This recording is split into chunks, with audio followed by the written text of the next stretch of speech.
Botany 2 BSc third final year. प्रश्न 22। लिंग संलग्नता क्या है? लिंग संलग्नता वंशागतिकी का वर्णन कीजिए। 50 बार बोल रहे हैं, पढ़ने निकले वाले छात्रों को राजनीति से दूर रहना चाहिए। हैं? अबे पढ़ाई लिखाई में ध्यान लगाओ, IAS बनो और देश को संभालो। उत्तर लिंग संलग्नता सेक्स लिंकेज।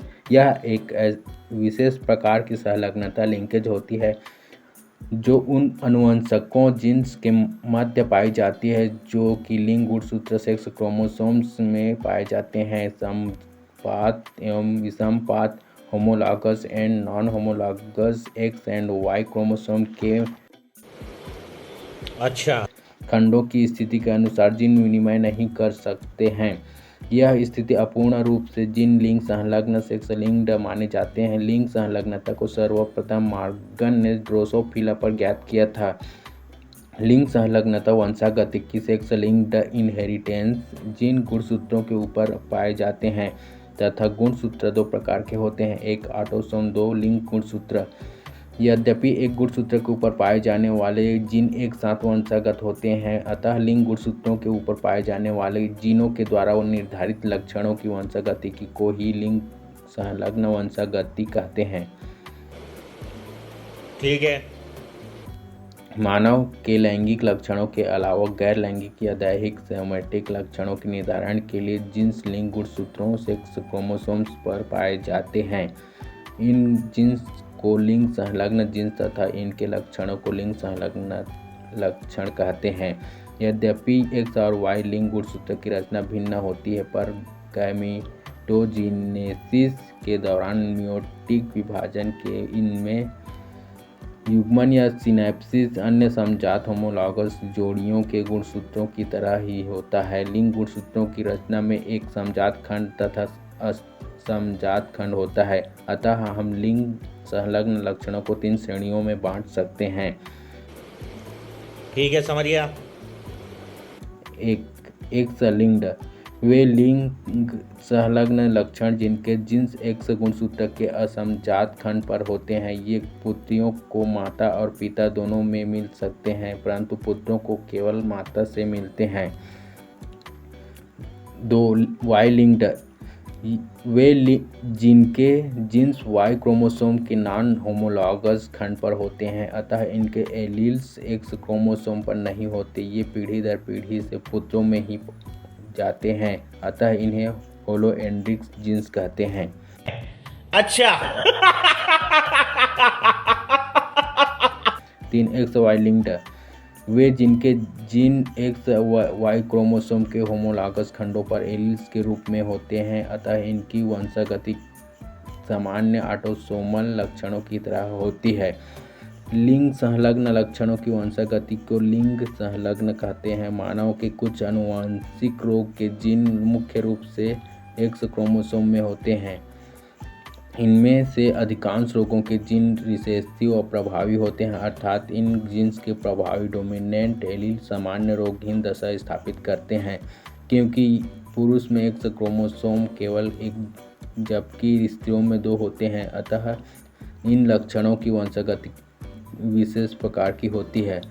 इन जीन्स के रिसेसिव होने के कारण ये रोग हेटेरोजाइगस स्त्रियों में नहीं होते, ये केवल होमोजाइगस स्त्रियों में होते हैं जिनमें दोनों एक्स क्रोमोसोमों में रोग के जीन्स होते हैं, लेकिन पुरुषों में केवल एक एक्स गुणसूत्र होने के कारण रोग के लक्षण का केवल एक ही जीन हेमीजाइगस कंडीशन उपस्थित हो सकते हैं, अतः एक ही रिसेसिव जीन से रोग पैदा हो जाता है। इसलिए आनुवंशिक रोगों के लक्षण प्रायः पुरुषों में अधिक पाए जाते हैं।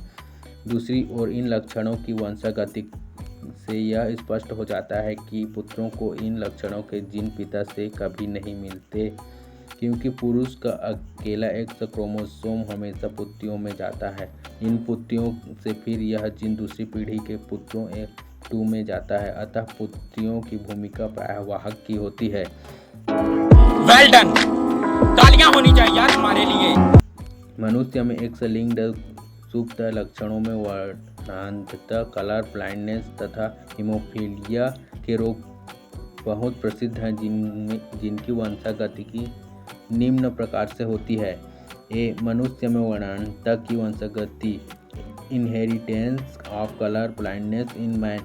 इस रोग से ग्रसित व्यक्ति लाल व हरे रंग में भेद नहीं कर पाता। इस रोग का सबसे पहले वर्णन हॉर्नर 1876 ने किया था। इसका जीन एक्स क्रोमोसोम पर स्थित होता है तथा रिसेसिव होता है। वर्णांतक की वंशागति निम्न 2 उदाहरणों द्वारा समझा जा सकता है।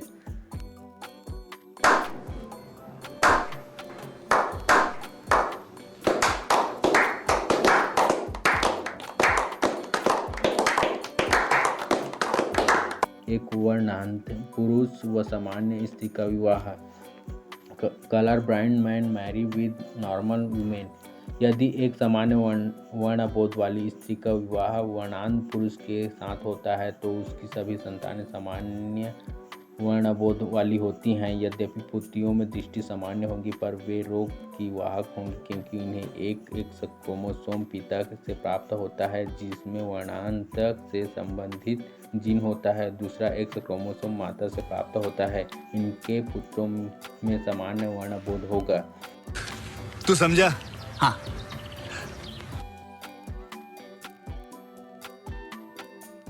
नहीं, तू समझा नहीं।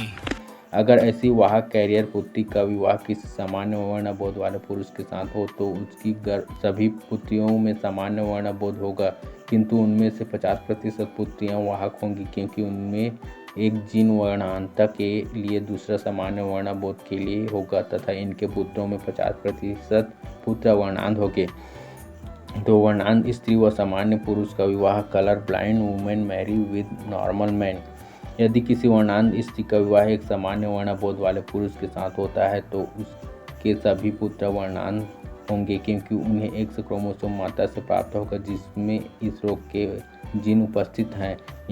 इसके विपरीत सभी पुत्रियां सामान्य वर्णबोध वाली होंगी यद्यपि वे इस रोग की वाहक होंगी क्योंकि उनका एक एक्स क्रोमोसोम माता से तथा एक एक्स क्रोमोसोम पिता से प्राप्त होगा। पिता से प्राप्त होने वाले गुणसूत्र में सामान्य वर्णबोध के लिए जीन होगा जो कि वर्णांतक के जीन के प्रति प्रभावी होता है। यदि ऐसी स्त्री वाहक का विवाह किसी वर्णांध पुरुष के साथ हो तो उसकी पुत्रियों में से 50% वर्णांध तथा 50% सामान्य किंतु वाहक होंगी।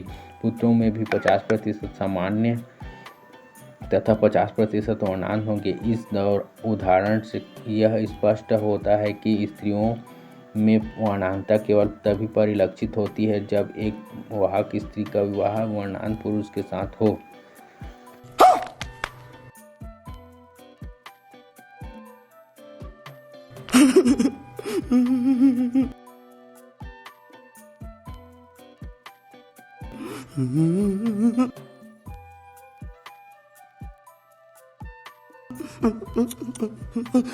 बी हीमोफीलिया की वंशागति इनहेरिटेंस ऑफ हीमोफीलिया। इस रोग में थ्रोम्बोप्लास्टिन की कमी के कारण चोट लगने पर मनुष्य में रुधिर का ठीक से थक्का नहीं बनता जिससे रक्त का बहना जारी रहता है, इसलिए इसे ब्लीडर्स डिसीज भी कहते हैं। इस रोग में रोगी के रुधिर में एंटी हीमोफिलिक ग्लोबिन प्रोटीन के अनुपस्थिति के कारण थ्रोम्बोप्लास्टिन का निर्माण नहीं हो पाता। इस प्रोटीन का निर्माण एक्स क्रोमोसोम पर स्थित जीन द्वारा नियंत्रित रहता है। इस रोग के बारे में सबसे पहले जॉन कोटो ने सन 1803 में बताया। हीमोफीलिया रोग यूरोप के शाही खानदान में बहुत सामान्य था तथा इसकी शुरुआत महारानी विक्टोरिया से हुई।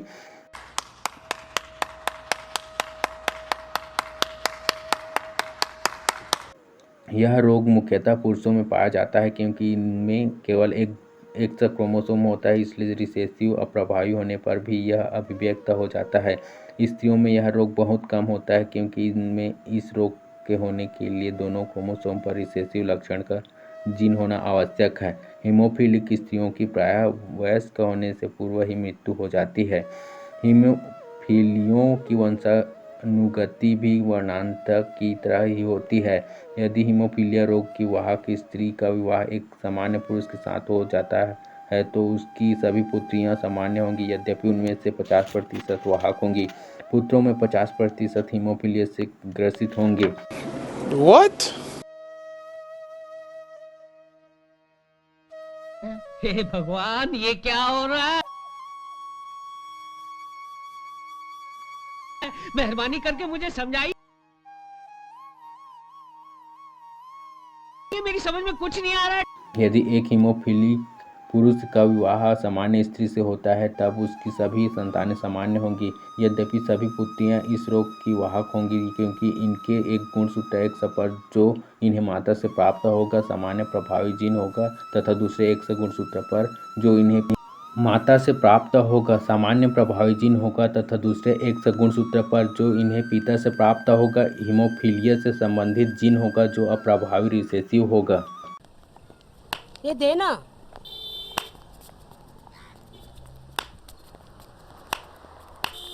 ये देना, मैं तेरे वास्ते नाची रे, देना। मैं भी नाचा, मेरे को दो। क्या हेड़ा है रे?